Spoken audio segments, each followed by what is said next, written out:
Okay, we have here another integral. We've got the integral from minus 1 over pi to 1 over pi cosine x, arc cosine of x dx.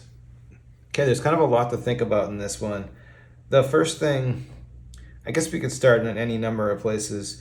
We do notice that the bounds are symmetric around 0 here with the minus sign on the same thing. It makes me think about even and odd functions, and maybe we could apply that right away. Cosine is an odd function. Sorry, cosine's an even function. The trouble is arc cosine is neither. It's tempting to think that arc cosine is going to be even just because, like with arc sine is odd, and with arctan it's odd, but this one doesn't quite fit that pattern, so we can't use the principle of even functions. Not that it was going to help that much either way, but we can't really do that yet. The other thing I was thinking about was, what about a u substitution like 1 over x? Because that would flip these pi's around. I think it might kind of work in a way. I'm not really sure. The trouble is if we take a reciprocal and then we have a reciprocal later on, we're going to be integrating cosine of 1 over u, I think. So I don't think we want that. One thing that's really helpful to keep in mind when we have arc cosine or arc sine, so we have this identity that we can say that arc sine of x plus arc cosine of x, this is going to be the same thing as pi over 2.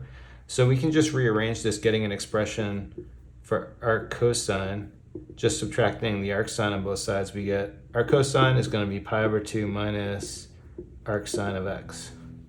So then if I take this and plug it back into the integral, now we're going to have cosine of x, and we'll plug this in.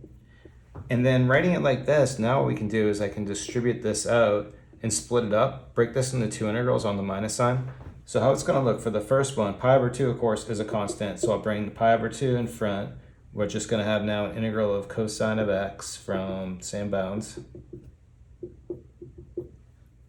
And then for the second one, we're going to have this minus sign between them. And then we're multiplying cosine times arc sine. So we have cosine x, arc sine of x. But now with it broken up this way, we can get back again to our principle of odd and even functions.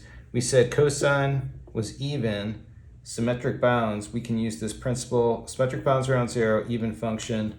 I can just change the lower bound, get rid of that, change it to a 0, and we just need to multiply a 2 out front. And then of course we can just cancel these 2's right here. Then over here, again, cosine's an even function, but arc sine, this is going to be odd. So we have even times odd. What that's going to do is even times odd, you get the whole thing is going to be an odd function. So using that principle, integrating an even function, symmetric bounds, this whole integral goes away and becomes 0. And so all we need to do is deal with this one right here in order to finish it. From here, we'll just go ahead and integrate. We got the constant pi out front. Integral of cosine, that's just going to be sine of x evaluated from 0 to 1 over pi. Plug a 0 in, sine at 0 is going to be nothing. Plug 1 over pi in, I don't really know what to do with that. That's just going to be, because that's not any value that we can evaluate. I don't think it comes out to anything nice, so for this you would need to use a calculator to get a precise value, but I'm just going to leave it. So for my final solution on it, we just get pi sine 1 over pi, and that's it. And I don't really know if there's anything you could do with this. It kind of reminds me of, if it was an x, like when you have this thing, I think this limit, what happens if this, if x is going to infinity, then this limit's approaching 1, but I don't know, that doesn't really, you could do it with the pi, but then it doesn't really, if x is approaching pi, so you could do it with this, but if x is approaching pi, but I think evaluating this at pi, you don't get anything interesting. Although I could be wrong, I'll have to check it later. Okay, there you go. That's it for today. Thanks everyone for watching. Have a good day.